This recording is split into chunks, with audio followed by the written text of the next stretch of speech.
Kananga Yesu Yoleyo Nela Kanga Ofana Pembenya Papa Okata Makambo Nanga. Que le Seigneur vous bénisse, qu'il vous garde et qu'il vous protège. Donc nous allons devoir conclure notre intervention sur la circoncision vue sous l'angle prophético-doctoral. Que la paix du Seigneur soit avec vous, que sa miséricorde vous soit multipliée nuit et jour. J'avais donc expliqué la circoncision la fois passée comme étant les dépouillements de la chair. Ok, donc je voudrais lire cette écriture-là pour votre meilleure compréhension. C'est dans les livres des Galates, je crois. Ok.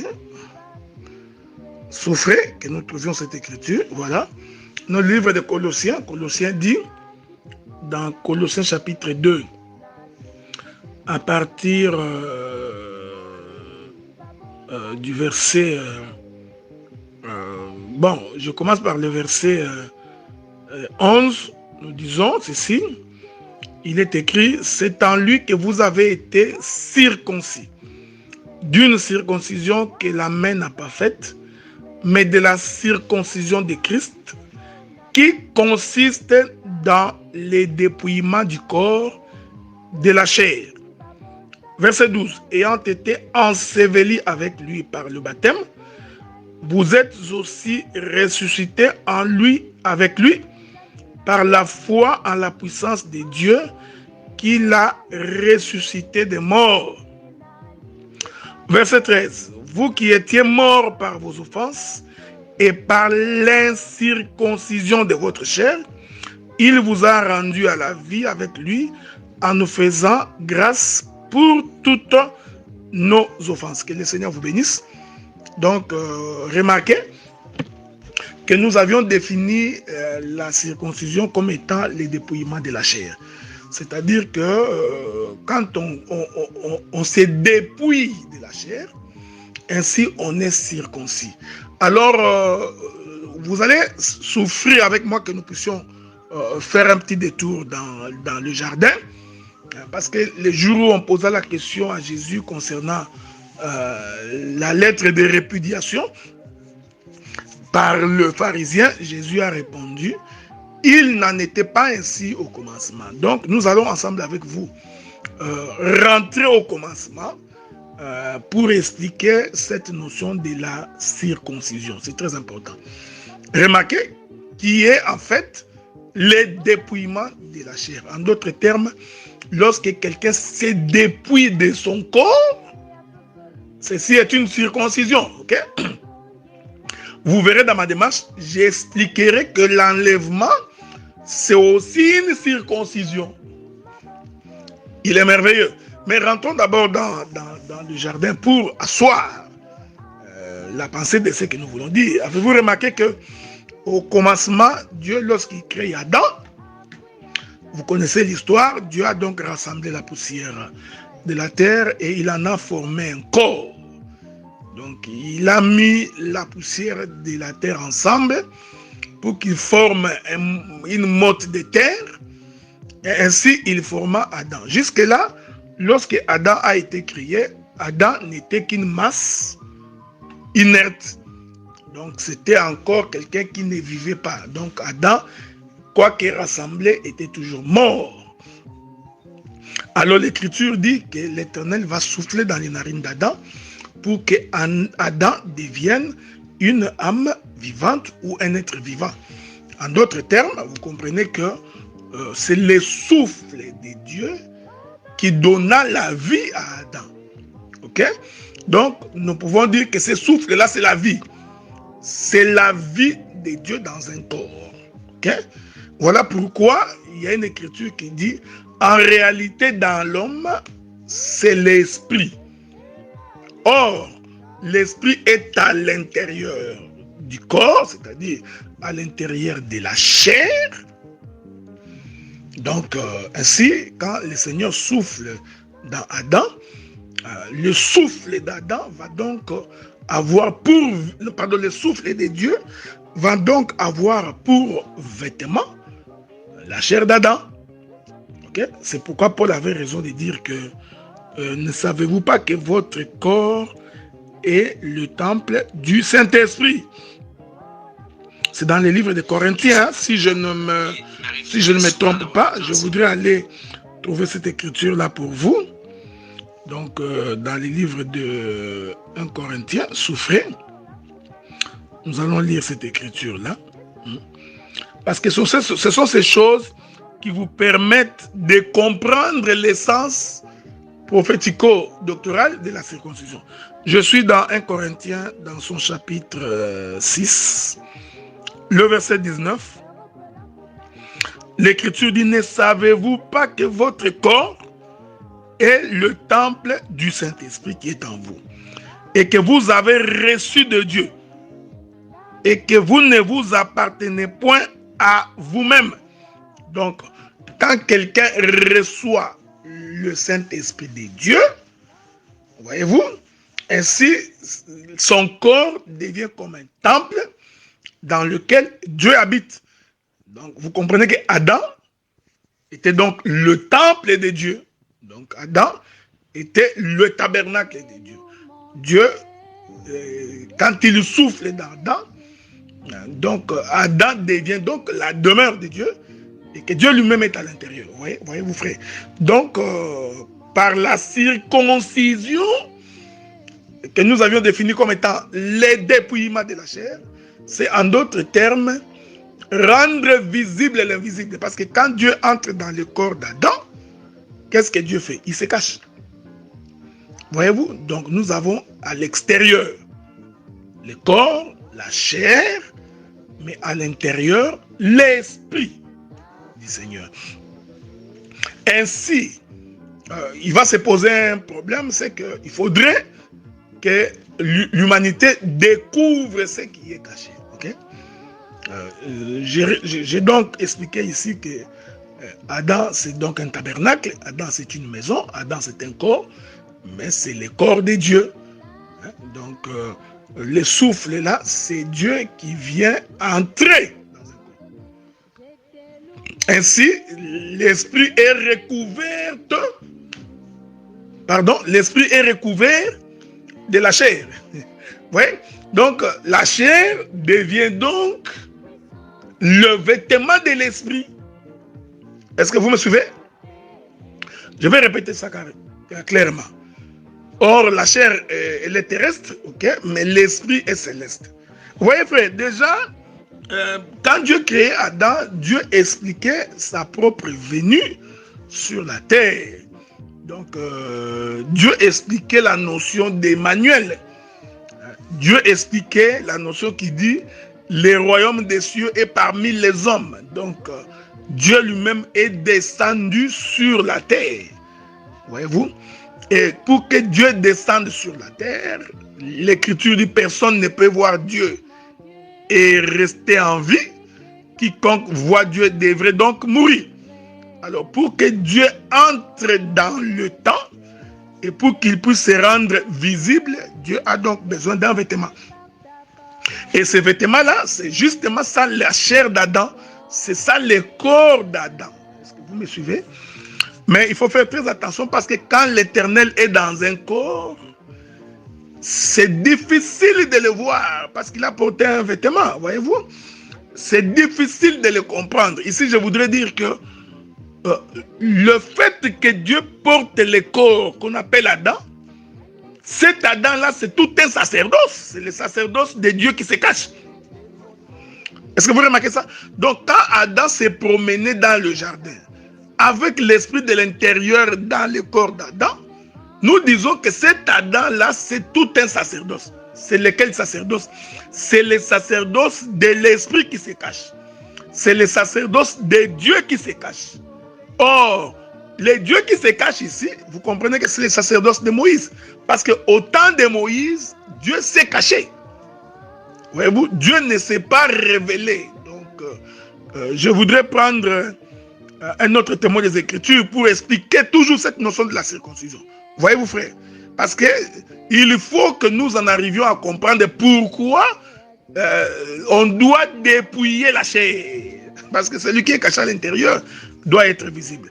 Je voudrais prendre notre témoin des Écritures pour dire la même chose. Visitons le prophète Jean-Baptiste. Okay? Allons visiter le prophète Jean-Baptiste.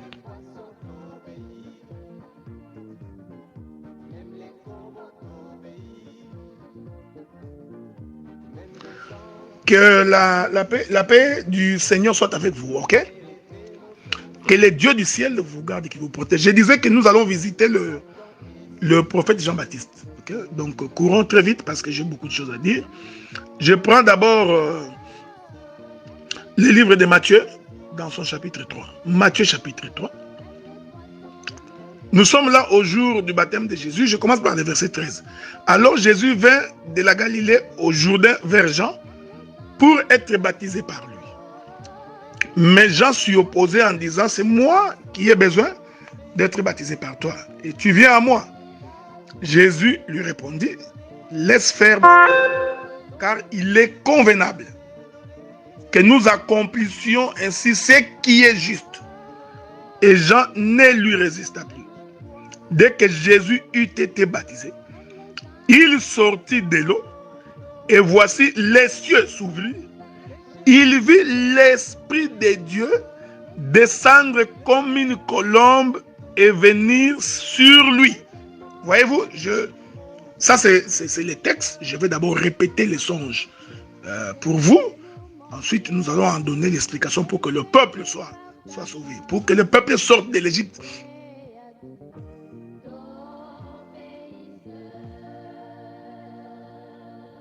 Nous nous excusons, bien-aimés dans le Seigneur. Nous avons reçu un appel. C'est pourquoi nous avions été interrompus. Ok?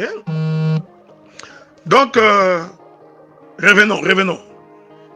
Je rappelle les textes. Ici, je voudrais expliquer toujours en quoi consiste la circoncision. Comme je vous ai dit, j'aborde cet aspect sous l'angle prophétique et doctoral. Ok? Donc, nous empruntons le couloir ou les sentiers tracés par les prophètes. Remarquez, Jean était en train de baptiser.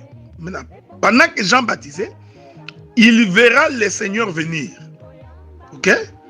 Il verra le Seigneur venir. Maintenant, quand le Seigneur vient, remarquez quelque chose d'extraordinaire. Le Seigneur vient, il passe dans l'eau. Ok? Or, j'ai dit que ces passages-là du Seigneur qui passe dans l'eau, c'est ça même la création d'Adam. Ok? Parce que la Bible dit dans les livres de Genèse que, je m'excuse bien aimé dans le Seigneur, on ne peut pas faire autrement. Les appels ne font que rentrer. Hein? Donc, surtout qu'on est la journée ici. Donc, voilà. Je reviens sur ce que je disais. Donc, nous disons que le Seigneur qui vient se faire baptiser là, ce Seigneur-là qui vient de se baptiser, en réalité, c'est la création d'Adam. Pour bien me faire comprendre, vous voyez? Donc, rentrons dans la création d'Adam, dans les livres de Genèse. Je vais lire ça avec vous pour que vous voyez clairement ce que je voudrais dire. Je suis dans Genèse chapitre 1er. Genèse, son chapitre 1er, écoutez, que nous disent les Écritures là-dessus. Souffrez avec moi que je trouve cette écriture-là, c'est important. Genèse chapitre 1er, ok? Bon, souffrez, hein? Je suis en train de chercher cette écriture-là. Voilà. Genèse chapitre 1er. La Bible dit ceci, à partir du verset...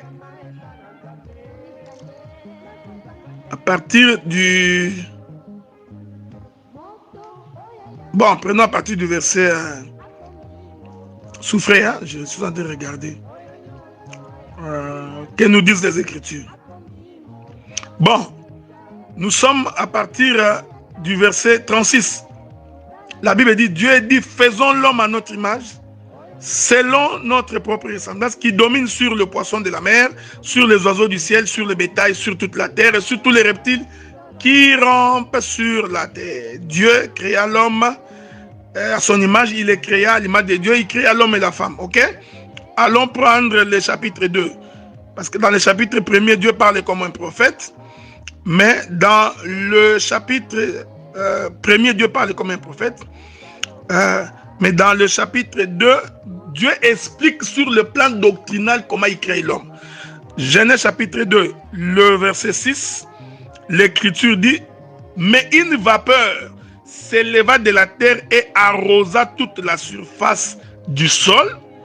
Dieu forma l'homme de la poussière de la terre et il souffla dans ses narines un souffle de vie et l'homme devint un être vivant. » J'ai donc pris cette écriture pour expliquer que pour que Dieu crée Adam, il a fallu qu'il y ait une vapeur qui s'élève de la terre. Or, vous savez, lorsque nous parlons de la vapeur, nous sommes en train de parler de l'eau transformée. Parce que la vapeur, en réalité, c'est de l'eau. Mais cette eau devient vapeur lorsqu'elle subit le coup du soleil, c'est-à-dire le coup de la chaleur. Ici, je suis tout simplement en train de lever les panneaux. Je n'entre pas dans les détails. Mais je voudrais tout simplement dire que pour que Adam ait la forme, il fallait que la terre, qui est poussière, soit ainsi mélangée à l'eau. Donc, sans le mélange de l'eau et de la poussière, Adam ne peut pas avoir la forme. Okay? Donc, nous comprenons que c'est Jésus-là qui vient dans les eaux du baptême. Il représente la poussière, mais qui en contact avec l'eau du baptême va avoir la forme. C'est ce que j'appelle moi la forme d'Adam. Je voudrais appeler une autre écriture, ok, pour faire asseoir la même pensée. Parce que la Bible dit, sans la déposition de 2 ou 3 témoins, la chose n'est pas vraie. Okay? C'est pourquoi je voudrais aller trouver une écriture dans les livres de Job, je crois, ou dans les livres des psaumes. Mais allons voir ça. Je prends le livre de Job. Je suis dans Job chapitre 38, le verset 38. Écoutez ce que le frère Job dit. Il dit ceci. Je commence par le verset 37. Qui peut avec sagesse compter les nuages et verser les outres des cieux? Voyez-vous, frère? Parce que vous comprenez que les nuages comptés ici, c'est la pluie. Ok? Voilà pourquoi il dit et verser les outres des cieux. Les outres des cieux, c'est la pluie. Et le frère Job continue pour dire, pour que la poussière se mette à ruisseler, voyez-vous, pour que la poussière se mette en marche, il a donc besoin de l'eau. Hein? Donc c'est l'eau qui sert à la poussière comme moyen de déplacement. J'aime ces choses. Voyez-vous? Donc l'eau est pour la poussière comme les pieds, qui lui permet de se déplacer. Comme les roues d'un char. Voyez-vous, c'est l'eau. Donc, je passe, hein, frère, je suis en train de passer. Donc, une poussière ne peut pas se déplacer s'il n'y a pas de l'eau. Ok? J'aime ces choses. Oh, nous comprenons que les roues de la poussière, voyez-vous, c'est justement la parole. Parce que la parole ici est identifiée à l'eau. Hein? Comme la parole de Dieu, c'est cette bonne nouvelle, comme une eau fraîche venant d'un pays lointain. Donc, c'est pourquoi j'ai toujours dit au bien-aimé, tu ne peux pas te déplacer dans l'évangile. Tu ne peux pas prospérer dans l'œuvre. Tu ne peux pas aller à Cana si tu n'es pas soutenu par la parole. Donc, la parole te sert de roue de déplacement. Ok? Donc, ici, le prophète Job nous fait comprendre que pour que la poussière se mette en marche, elle a donc besoin de l'eau qui lui permet de ruisseler, de marcher à l'intérieur. Donc nous comprenons que quand le Seigneur rassemblait la poussière pour former Adam, en réalité cette poussière ne pouvait se rassembler que s'il ne se déplace. Donc or, il ne peut se déplacer qu'au moyen de la parole. Il est merveilleux, hein? Il est merveilleux. Voilà, l'Éternel est bon. Et le frère Job continue pour que la poussière se mette à ruisseler et que les mottes de terre se collent ensemble. Voyez-vous? Donc, c'est la poussière qui a au contact avec de l'eau va former ce qu'on appelle les mottes de terre. Les mottes de terre, ce sont les différents membres du corps. Pour qu'ils se mettent ensemble, ils ont donc besoin de l'eau, de la parole. C'est ça, c'est ce que j'ai expliqué la fois passée comme étant les liens des Pléiades. Donc, nous sommes frères, nous sommes soudés par la parole. Et la parole fait que tous les membres du corps soient de même nature. C'est très important. Voyez-vous? Donc, nous comprenons que quand Jésus venait se faire baptiser, en réalité, c'était la poussière qui ruisselait dans l'eau. Voyez-vous? Maintenant, une fois sorti des eaux, l'Écriture dit alors le prophète Jean-Baptiste va voir l'Esprit de Dieu, voilà, le Saint-Esprit, comme une colombe qui vient donc entrer. C'est parce que c'est posé ici, c'est entrer. Ne vous en faites pas, c'est entrer. Donc, qui vient donc entrer dans le corps de Jésus. Qu'est-ce qui me prouve que la colombe est entrée? C'est ce que le Seigneur va dire par la suite. Il va dire, voici mon fils bien-aimé en qui j'ai mis. Voyez-vous? Il a mis quoi? Il a mis toute son affection. Donc nous comprenons que la colombe qui descendait là, c'était elle l'affection qui est entrée. Vous voyez, est-ce que vous comprenez ce que nous disons? Voilà pourquoi nous disons que quand Dieu soufflait dans les narines d'Adam, en réalité c'était l'Esprit de Dieu. C'était donc la colombe, c'était donc l'affection de Dieu mis dans un corps. Avez-vous remarqué cette chose? Souffrez avec moi. Donc, immédiatement quand l'esprit entre dans un corps, qu'est-ce qui arrive? Le corps devient donc la chair qui empêche l'esprit d'être vu. C'est ainsi que je peux dire que lorsque Adam s'est promené dans les jardins, avez-vous remarqué ça? Adam était tout un sacerdoce. C'est le sacerdoce de Dieu qui se cache. C'est pourquoi, quand Jésus reçoit le Saint-Esprit sous forme d'une colombe dans son corps, et que Jésus va commencer son ministère, je t'informe que le ministère de Jésus, c'était aussi tout un sacerdoce pour Israël. Pourquoi? Parce que c'était Dieu qui s'est caché. Est-ce que vous me suivez? Je voudrais dire ceci. Dans tout le temps que Jésus marchait dans les rues de Galilée, quand Jésus s'est promené à Capernaum, pour Israël, ce Jésus-là était le sacerdoce de Moïse. Pourquoi? Parce que l'esprit était donc caché à l'intérieur de ce corps. Avez-vous remarqué? Voilà pourquoi nous rentrerons encore de nouveau, parce que j'ai toujours dit que nous prêchons l'évangile qui a des rétroviseurs, voyez-vous, pour que nous regardions ce qui a été. C'est pourquoi nous avons remarqué que Dieu va faire la première circoncision dans les jardins. Ok? Je rentre là-bas pour expliquer cette première circoncision. Qu'il soit béni le Dieu de paix, celui qui a permis que la chose soit possible aujourd'hui. Ok? Je vais donc rentrer dans les jardins pour expliquer la première circoncision de Dieu. C'est très important. Ok? Je vais expliquer la première circoncision de Dieu. Je balancerai la nuée de deux manières pour expliquer la même chose. Je vais donc prendre une portion de l'Écriture pour me faire comprendre. Nous sommes toujours dans les livres de Genèse.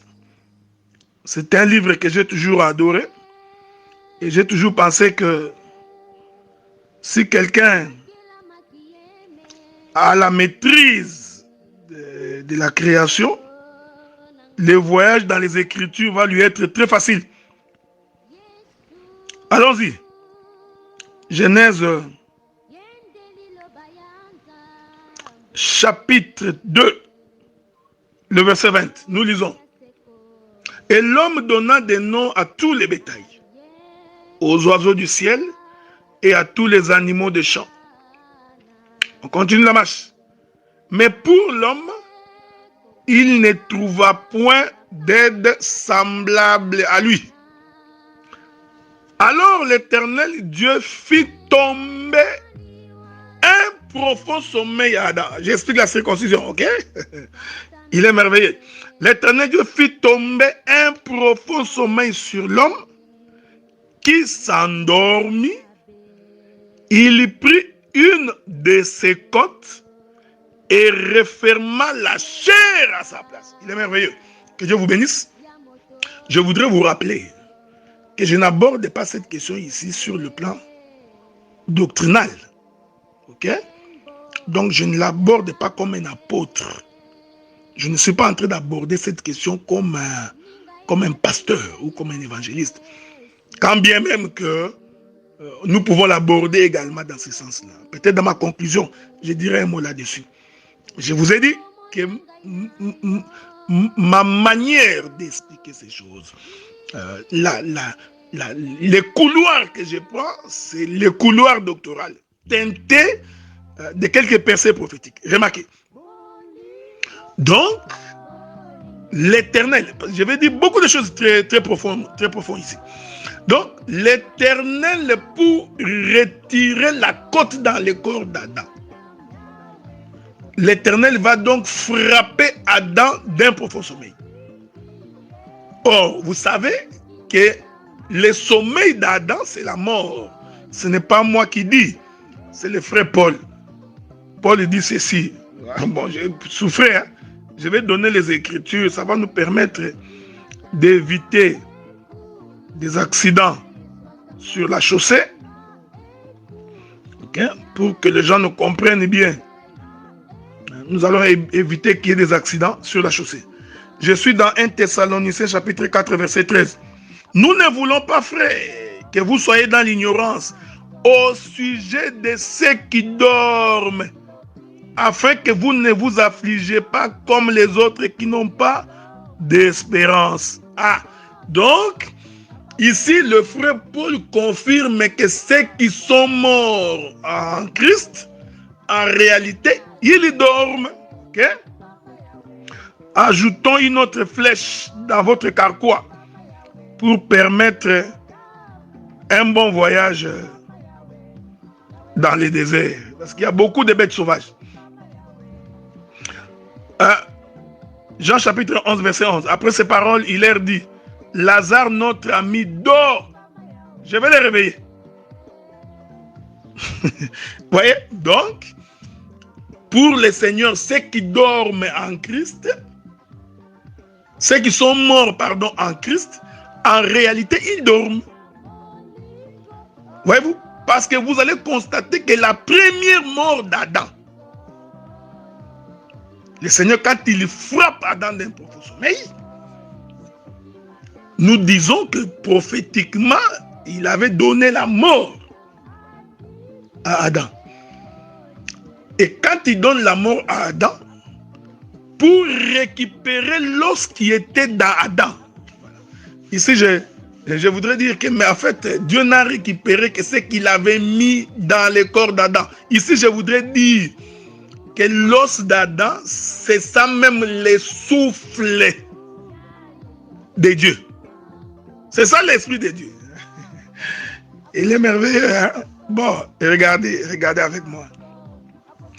Que Dieu vous bénisse. Mais si vous avez des questions posées, hein, on se fera un réel plaisir de répondre à ces questions. Donc, pour créer Adam qui était une masse inerte, alors Dieu, pour le mettre en mouvement, qu'est-ce que Dieu fait? Il souffle dans Adam. Et Adam devint un être vivant. Ok? Ce qui faisait que tout le temps qu'Adam vivait, c'était grâce à cet esprit-là que Dieu avait mis dans le corps d'Adam. Cet esprit, c'est Dieu lui-même, c'est son souffle. Maintenant, qu'est-ce que Dieu fait? Il va procéder à la première circoncision. Je vous avais dit que le livre des Colossiens nous définit la circoncision comme étant le dépouillement de la chair. Ok? Or, quand on dépouille la chair, c'est pour que ce qui était à l'intérieur de la chair soit vu. Donc, qu'est-ce qui était à l'intérieur du corps d'Adam? C'était le souffle de Dieu. C'était l'esprit de Dieu. Ok? D'après le livre de Genèse chapitre 2. Dieu souffla, Adam devint un être vivant. Donc, ce qui était à l'intérieur de ce corps, de cette chair qu'on appelle Adam, c'était le souffle. Alors, Dieu va donc procéder à la première circoncision pour retirer les souffles qui étaient dans Adam. Parce que c'est grâce à ces souffles-là qu'il va aller créer Ève, ok? Il est merveilleux. Et j'ai dit que la côte qu'on a retirée là, en réalité, c'était ça les souffles, c'était ça l'esprit de l'Éternel. Donc, quand Dieu est en train de percer les côtés d'Adam, nous disons que c'était le dépouillement de sa chair, c'était donc de la circoncision. Pour que ce qui était caché soit vu. C'est pourquoi l'Écriture dit ceci. Je vais encore lire une autre écriture. Je vais lire l'écriture, ok? Lisons encore une autre écriture, je crois. Ça va nous aider à avancer. Ça va nous aider à avancer. Regardez. Je prends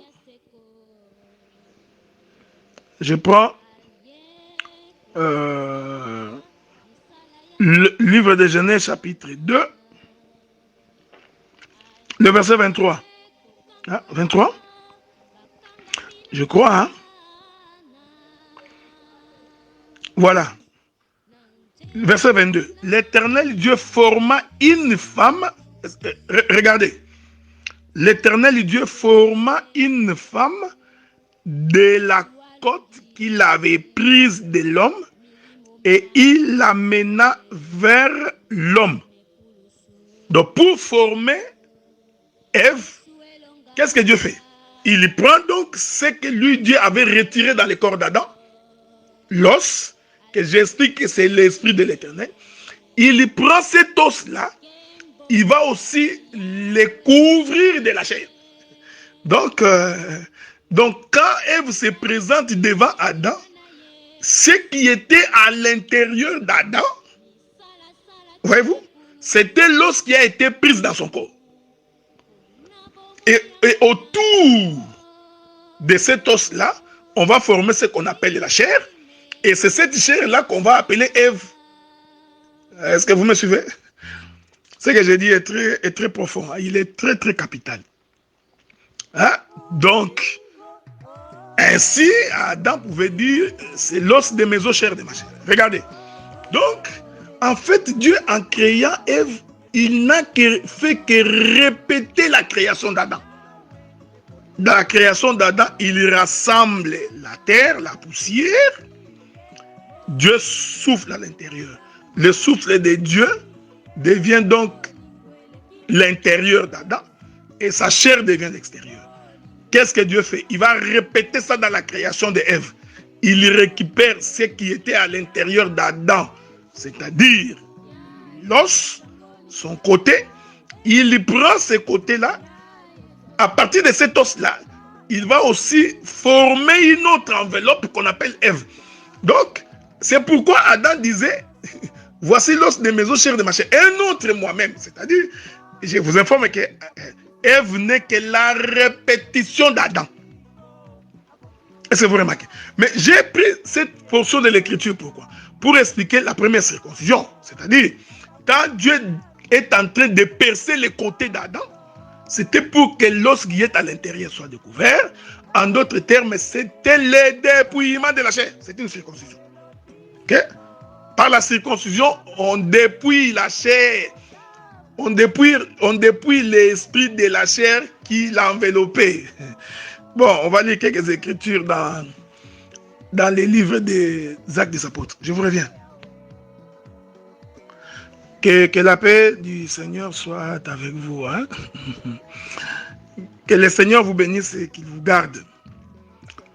Je voudrais continuer. Voyez-vous, donc, déjà dans la création, quand Dieu crée Adam, nous avons donc ici deux sacerdoces dans un même corps. Ok? Il y a la chair, il y a l'esprit. Vous voyez, frère? Donc, dans le corps d'Adam, nous pouvons expliquer les sacerdoces de la loi et les sacerdoces de la grâce.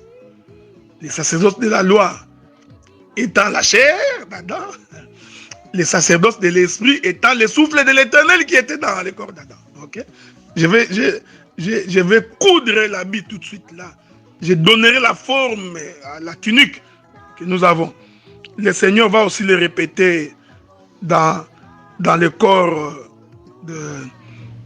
il va se le répéter dans le corps de qui? Dans le corps de notre bien-aimée Ève.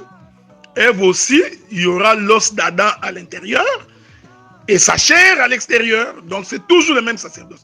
Donc le combat de l'homme va toujours rester le combat entre ce qui est charnel de ce qui est spirituel. Je répète ça.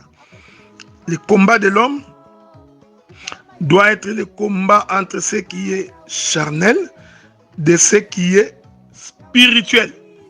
Voilà pourquoi chaque fois que nous posons nos actes, il faut toujours vous poser la question, suis-je en train de faire quelque chose qui honore l'esprit ou quelque chose qui honore la chair?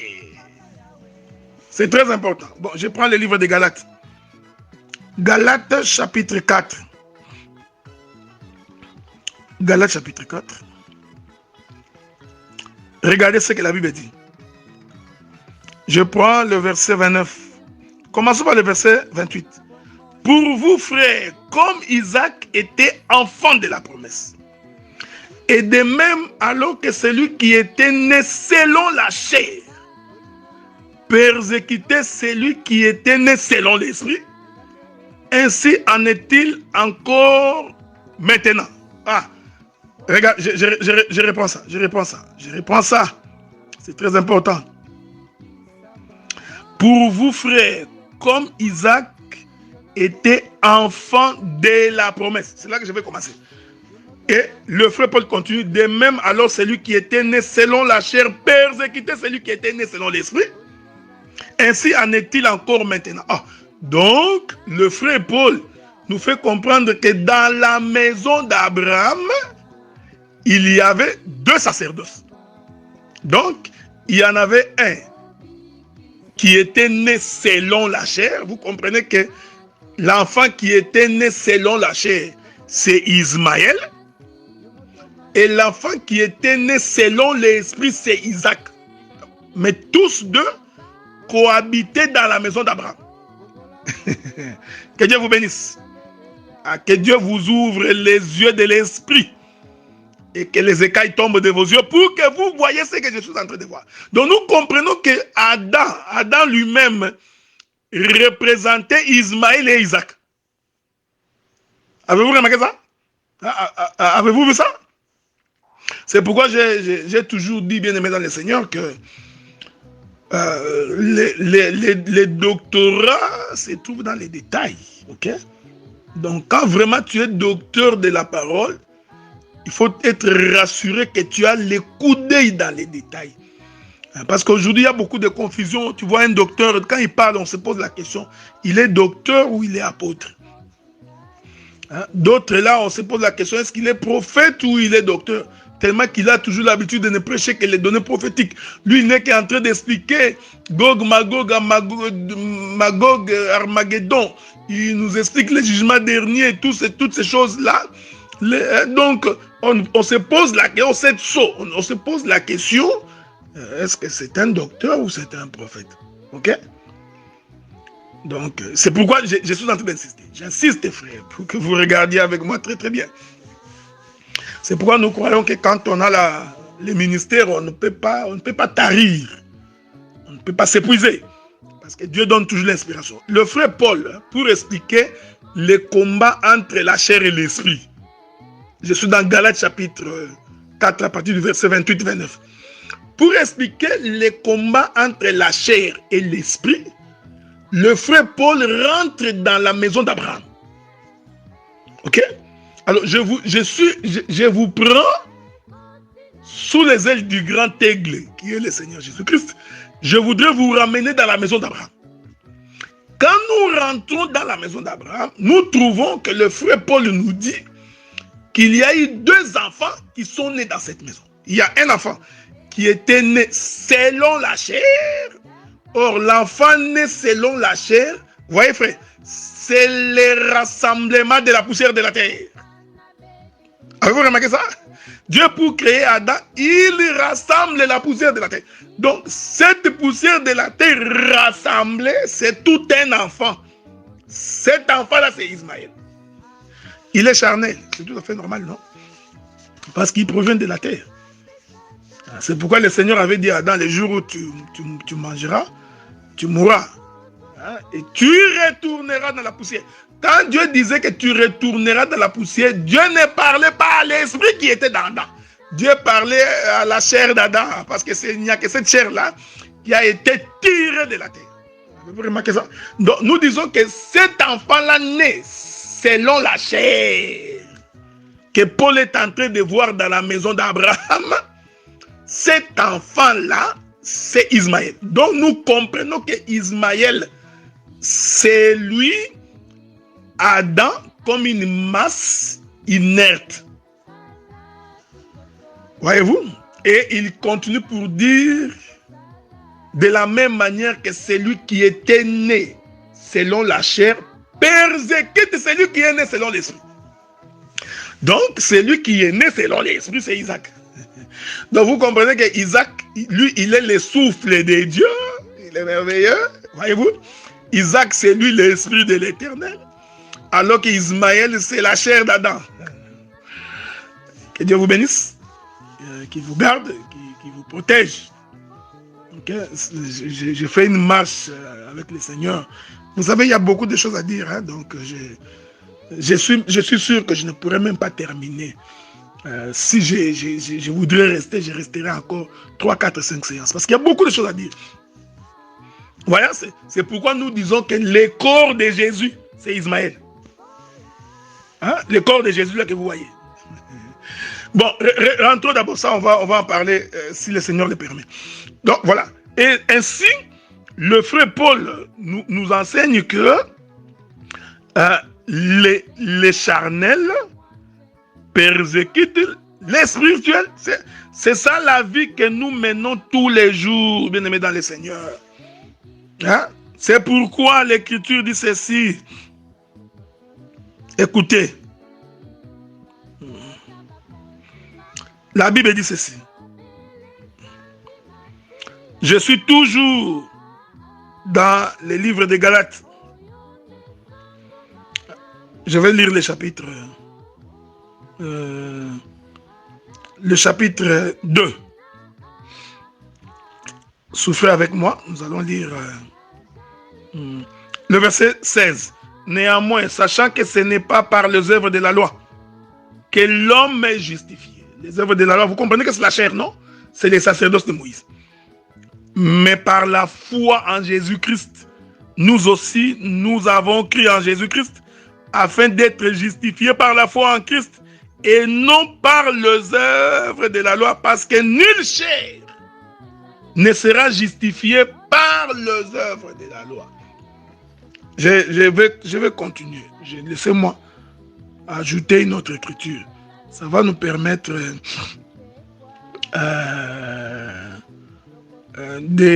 d'avancer. Je suis toujours dans les livres. Prenons les livres des Galates, je crois. Que le Seigneur nous aide. Je voudrais aller toujours dans les livres des Galates. Un peu plus bas. Regardez. Galates chapitre 4, verset 23. Mais celui de l'esclave naquit selon la chair, et celui de la femme libre naquit en vertu de la promesse. Vous voyez? Ici, nous parlons d'Ismaël et d'Isaac. Vous voyez?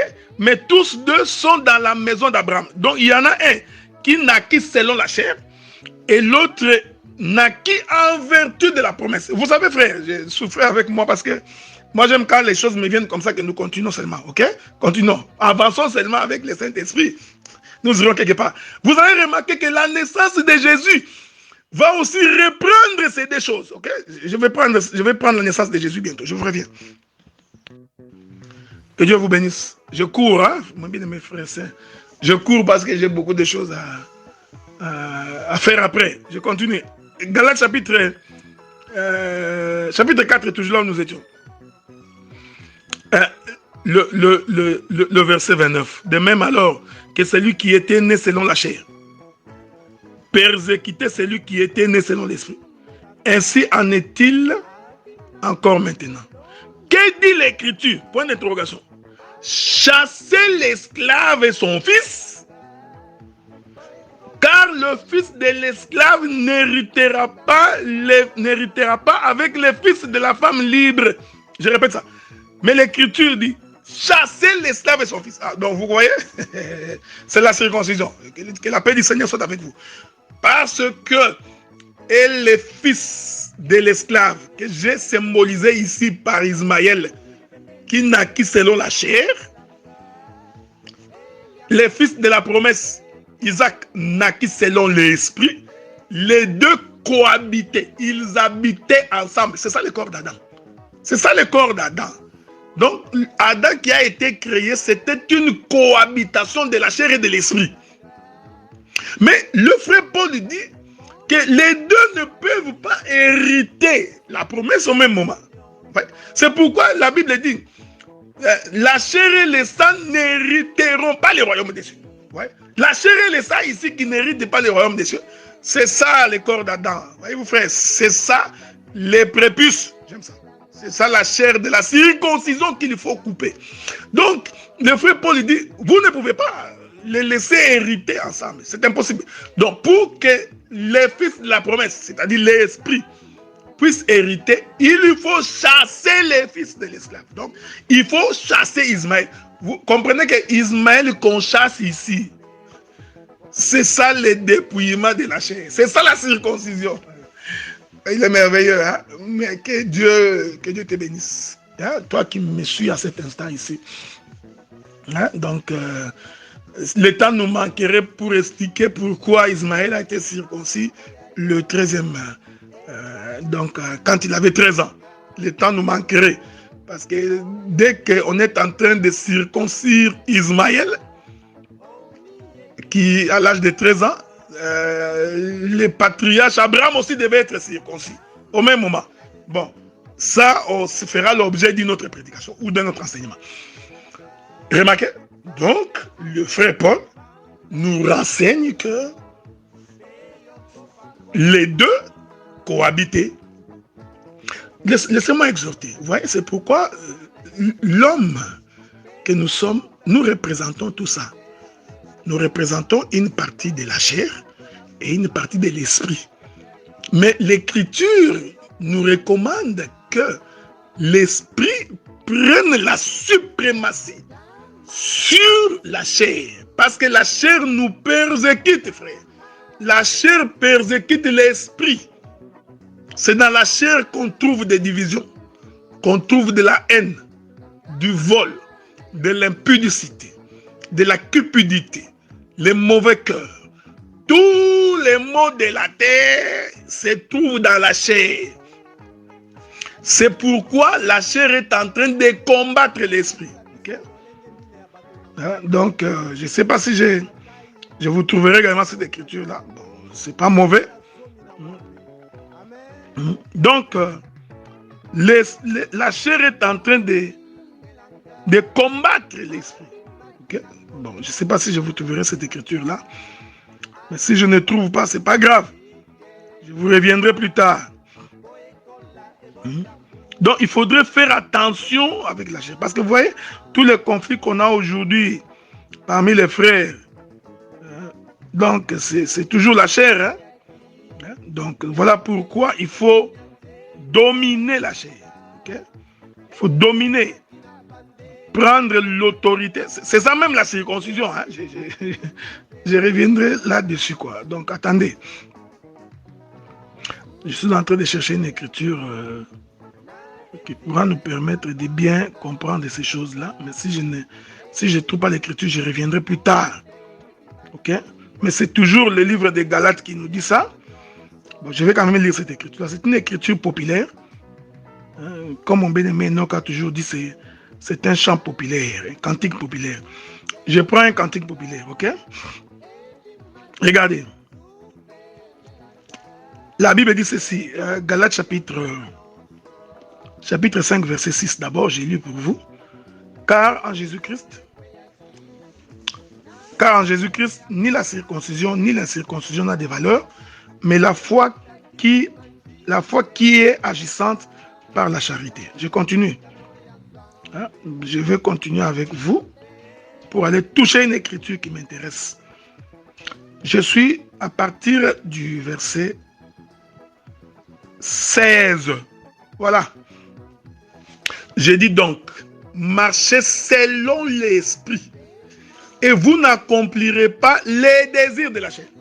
Vous voyez? Donc c'est Ismaël et Isaac.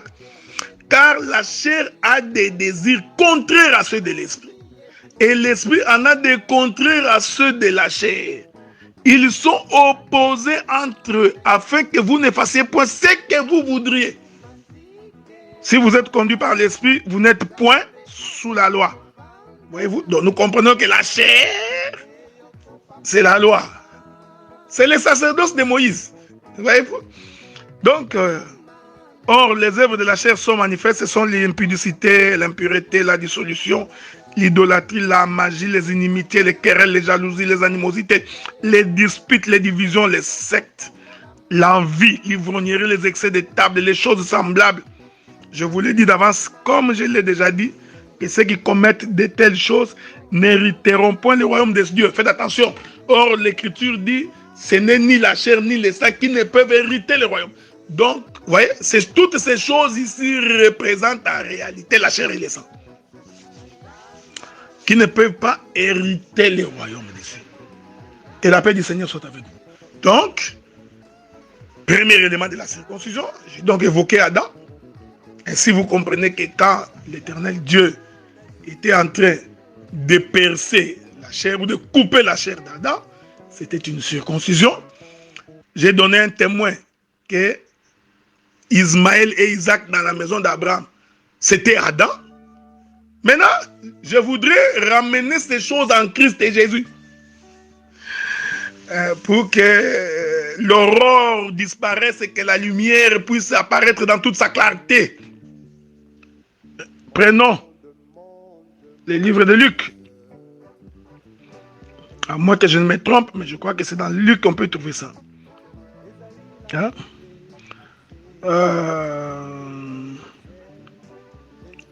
Prenons d'abord Luc. Luc d'abord, je crois. Écoutez ce que le livre de Luc nous dit. Je suis dans Luc chapitre 1er, verset 35. L'ange lui répondit, le Saint-Esprit viendra sur toi, et la puissance du Très-Haut te couvrira de son ombre. Faites attention.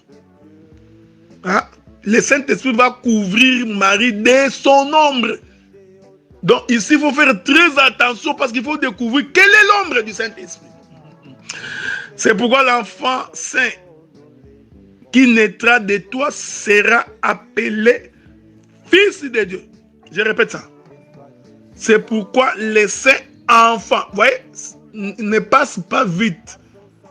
Ne prends pas l'habitude de courir vite, tu cours vite, tu vas où? Tu vas où? Il ne faut pas courir très vite comme ça. Regardez.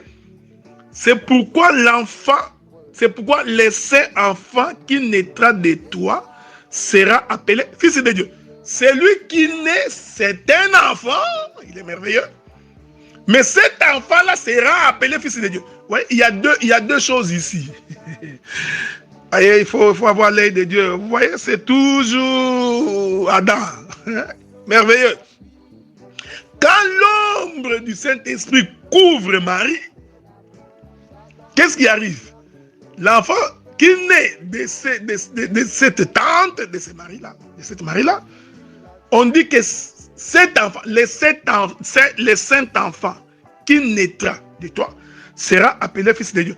Le bien-aimé Lucas, il fait une très belle démonstration. Il commence par dire celui qui naît, c'est un enfant, mais l'enfant sera appelé Fils de Dieu. C'est ça, Ésaïe chapitre 55. Un enfant nous est né, un fils nous est donné. C'est Adam. L'enfant qui est né ici, c'est le corps d'Adam. Le fils qui nous est donné, c'est l'esprit que Dieu a soufflé dans Adam. Parce que l'esprit n'est pas né, voyez-vous. Donc l'esprit a été donné. J'aime ça, j'aime ces choses. L'esprit est venu d'en haut. Est-ce que vous remarquez ça? Ok. Ah, j'ai pris que Dieu vous aide. Okay? J'ai pris que le Seigneur vous aide pour que vous compreniez ce que je dis. Je vous reviens. La matière n'est pas finie, mais j'ai encore des choses à dire. Je vous reviens, ok? Voilà, que Dieu vous bénisse. Je m'excuse, je crois que j'ai été un peu long. J'aurais dû faire 1 heure, donc je vais essayer de raccourcir mon intervention, ok? Regardez, je prends le livre de Galates chapitre 4. Galates chapitre 4, c'est très important. Galates chapitre 4. La Bible dit ceci. Ici, je suis en train d'expliquer cette notion-là. Cette notion de... voilà pourquoi ce saint enfant sera appelé fils. Donc, le bien-aimé Luc utilise 2 mots dans un même paragraphe, dans une même conversation. Il parle à la fois d'un enfant et ensuite il dit il sera appelé fils de Dieu. Je suis allé consulter le prophète Ésaïe qui nous explique qu'un enfant nous est né, un fils nous est donné. J'ai expliqué que l'enfant qui naît ici, c'est le sacerdoce de Moïse, c'est-à-dire c'est la chair. C'est pourquoi, vous allez voir avec moi, que celui qui va être crucifié à la croix, c'est l'enfant. Ce n'est pas le fils. Le fils ne peut pas être crucifié à la croix. Donc, c'est-à-dire que c'est la chair, l'acte dont les ordonnances nous condamnaient. C'est le sacerdoce de Moïse. C'est cette chair-là qui a été crucifiée. Mais pendant que le corps est crucifié, la chair est crucifiée, l'Écriture dit que Jésus a dit, Père, entre tes mains, je remets mon esprit. Ah, donc l'esprit qui était entré dans à la création. Ce souffle-là, donc, est retourné chez Dieu pour que le corps soit crucifié. C'est ça la circoncision. Donc, que l'État nous marque, bien aimé dans le Seigneur. Parce que la mort de Jésus est une circoncision. Donc, c'est le dépouillement de la chair. Pour que ce qui était spirituel fasse quoi? Rentre au ciel. Bon, je dis. Donc, j'ai visité donc le prophète Ésaïe. Ésaïe nous dit que l'enfant nous est né, le fils nous est donné. Donc, l'enfant naît, mais le fils est un don. Avez-vous remarqué ça? C'est pourquoi quand je suis rentré dans la naissance de Jésus, j'ai expliqué que pour que le corps de Jésus se forme dans le ventre de Marie, Marie n'avait pas besoin du Saint-Esprit. Marie avait besoin de l'ombre du Saint-Esprit. Ok?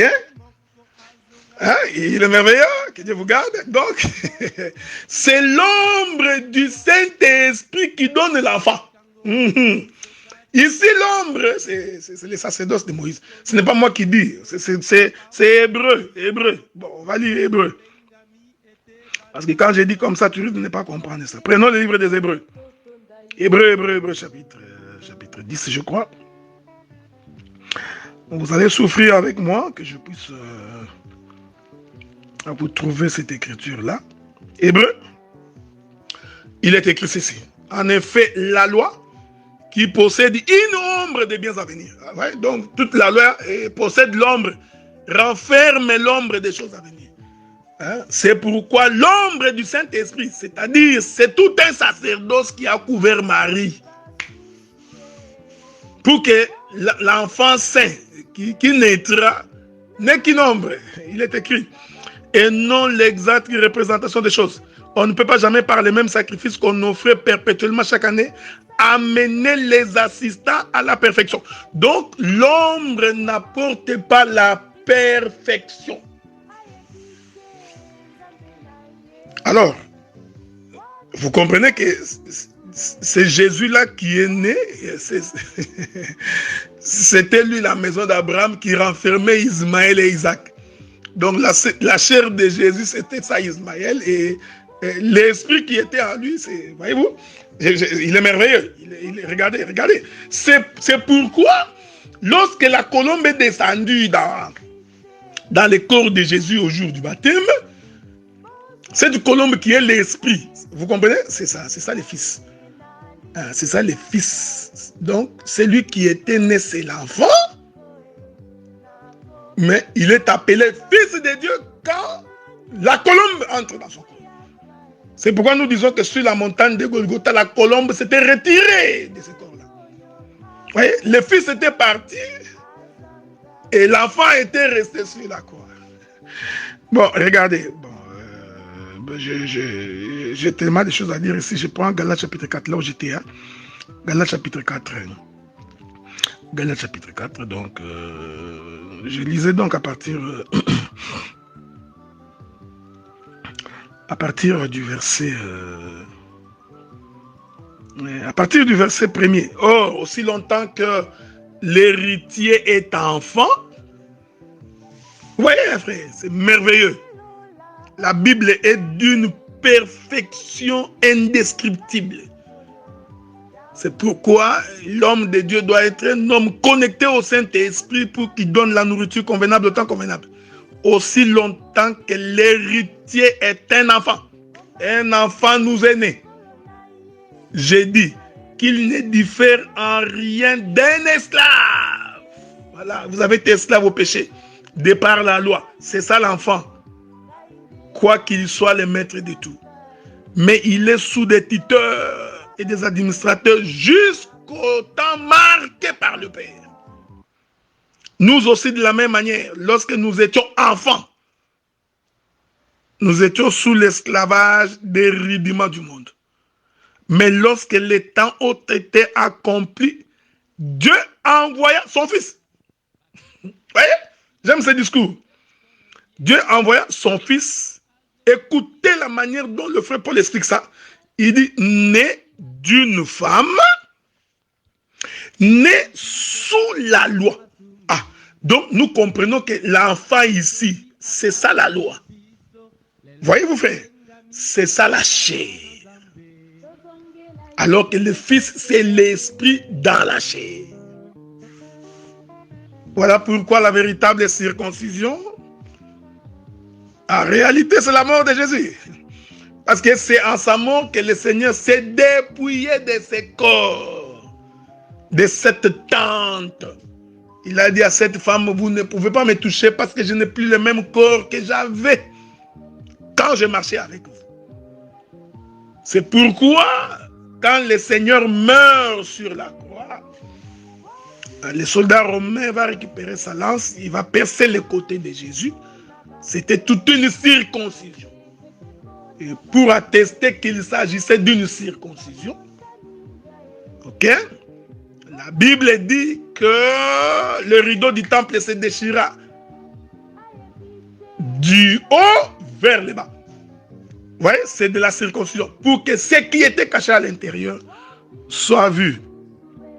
Il y a une écriture que je suis en train de chercher dans les livres des Hébreux. Je voudrais bien trouver cette écriture-là dans les livres des Hébreux. Hein? Souffrez, je cherche cette écriture-là. Je suis en train d'espérer que je vais la trouver. Et je crois que c'est à cela que nous allons devoir mettre fin. Nous allons mettre fin à notre intervention. Hébreux chapitre 10. Nous terminons par là. Hébreux chapitre 10. Je vais donc commencer par le verset 19. Ainsi donc, frères, puisque nous avons au moyen du sang de Jésus une libre entrée dans le sanctuaire, par la route nouvelle et vivante qu'il a inaugurée pour nous au travers du voile, c'est-à-dire de sa chair. Donc nous comprenons que le voile qui était déchiré dans les temples du haut vers le bas pour nous permettre d'avoir une entrée libre dans les sanctuaires. Ce voile-là, en réalité, c'était le corps de Jésus. Donc nous comprenons. Donc quand Jésus mourait sur la croix, qu'on était en train de percer son côté, c'est-à-dire sa chair, c'était le voile déchiré. Pourquoi déchire-t-on le voile? On déchire le voile pour que ce qui était caché depuis la nuit des temps Voyez-vous? Donc, l'arche de l'alliance. Que cela soit découvert, que cela soit vu. C'est ça la circoncision. C'est ça le dépouillement de la chair. Maintenant, ici, nous pouvons laisser les libres champs aux apôtres et aux pasteurs pour venir parler. Pour venir nous exhorter sur l'abandon de la vie du péché. Mais je ne voudrais pas entrer dans ces détails-là parce que je m'étais fixé des limites dans mon champ. J'ai dit, frère, donc quand Jésus meurt là, sa chair là qu'on déchire. Ouais, il y a beaucoup de choses ici à expliquer. Parce que la chair de Jésus là qui est déchirée, qu'on appelle le voile, cette chair là, c'est la loi, les psaumes et les prophètes. Et la loi, les psaumes et les prophètes doivent être déchirés pour que le peuple ait la vie.